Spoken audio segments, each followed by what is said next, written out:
Il est l'une des manifestations les plus mémorables sur les dernières années d'un objet médiatique qui aura su transformer un bad buzz phénoménal en méga carton international. Effectivement, Sonic, le film, était extrêmement mal parti. Rappelez-vous, les premières bandes annonces, on avait découvert la tête du hérisson le plus célèbre de la galaxie, et on avait fait « Oh là là, mais qu'est-ce que c'est que ça ?» Et puis finalement, ils avaient reporté le film, refait un petit peu, je vous fais pas toute l'histoire, vous la connaissez.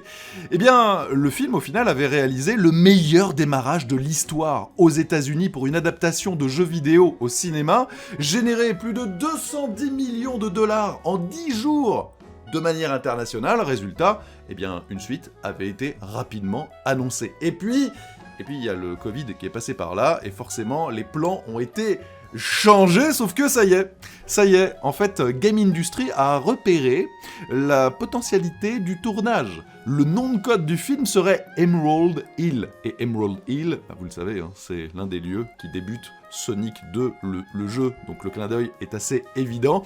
Et donc, le tournage débuterait le 15 mars prochain pour une production qui devrait s'achever le 10 mai 2021. Bref, Sonic est de retour. Alors, je vais être tout à fait honnête avec vous, je n'ai pas encore vu ce film.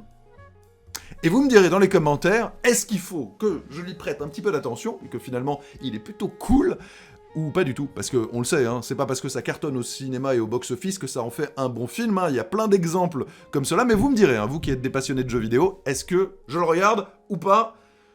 Et si c'est oui, eh bien, je lui donnerai un petit peu de temps pour vérifier si Jim Carrey, qui apparemment a fait une belle prestation, est véritablement au top en Docteur Robotnik.